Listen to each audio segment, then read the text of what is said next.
এক হইতে রাসূল সাল্লাল্লাহু আলাইহি ওয়াসাল্লামের জন্ম হইতে 22 পর্যন্ত আদনান পর্যন্ত আমি মুখস্থ বলতে পারবো এখন। মাশাআল্লাহ। তাহলে আপনি রাসূল সাল্লাল্লাহু আলাইহি ওয়াসাল্লামের সিরিয়ালে পুরো টাইম বলতে পারবো ইনশাআল্লাহ। এক, মুহাম্মদ সাল্লাল্লাহু আলাইহি সাল্লাম বিন আব্দুল্লাহ। 2 আব্দুল্লাহ বিন আব্দুল মুত্তালিব।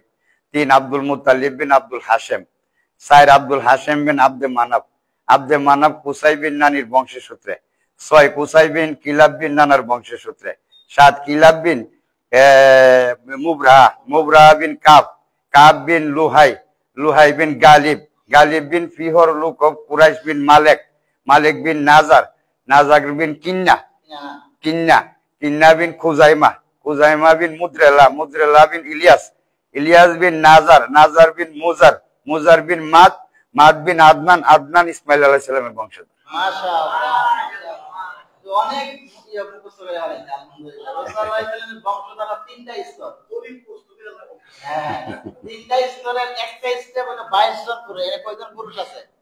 22 জন। 22 জন। এই 22 জন পূর্বপুরুষ একটা না তিনি বলে ফেলছেন। আর প্রথম পত্রে হইছে ইব্রাহিম আলাইহিস সালামের জাতির পিতা। ইব্রাহিম আলাইহিস সালামের একম স্ত্রী সারা ফিলিস্তিন। ওনার সন্তানগণ 1 ইসহাক আলাইহিস সালাম, 2 ইয়াকুব আলাইহিস সালাম, অপর নাম ইসরাইল আলাইহিস সালাম, 3 শুআয়ব আলাইহিস সালাম, 4 দাউদ আলাইহিস সালাম, 5 সুলাইমান আলাইহিস সালাম, 6 জাকারিয়া আলাইহিস সালাম, 7 ইয়াহইয়া আলাইহিস সালাম, 8 ঈসা আলাইহিস সালাম।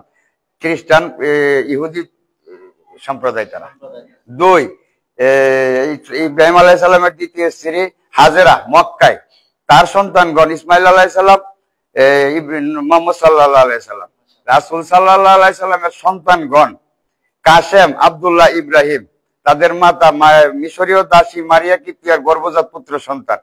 কন্যা জয়নব, রুকাইয়া, উম্মে কুলসুম, ফাতেমা।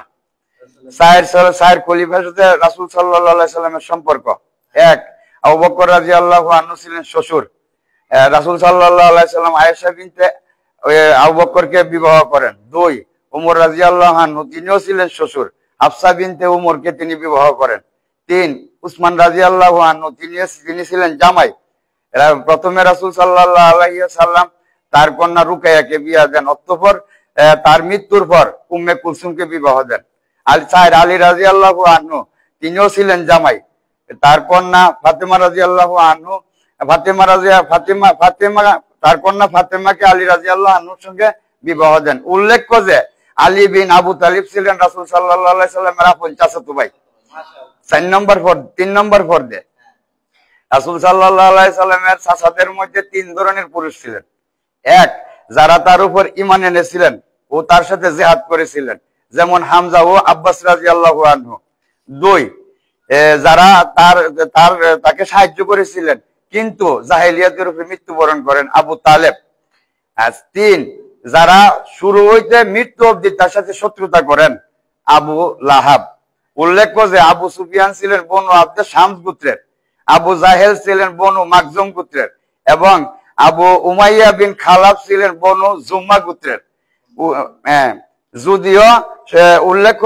যদিও সকলে ছিলেন কুরাইশ বংশের অন্তর্ভুক্ত এবং সবাই ছিলেন রাসূল সাল্লাল্লাহু আলাইহি সাল্লামের সম্পর্কীয় চাচা। 5 নম্বর পর্বে আমি বললাম আমরা শুরু লেগে পারছি না আর শারীরিক আলহামদুলিল্লাহ। উনি যেভাবে মুখস্থ করছে এই বয়সে, মানে ওইভাবে চেষ্টা, আমি যে ক্লাস করাইছি আমি ওইভাবে বলতে পারবো না। মাশাআল্লাহ। মানে এরকম, এই জন্য আজকের যে ক্লাস থেকে ওনাকে পুরা 30 পারা, যদিও এটা ছোট দেখা যাচ্ছে কিন্তু এটা শুধু অনুবাদ আর কি।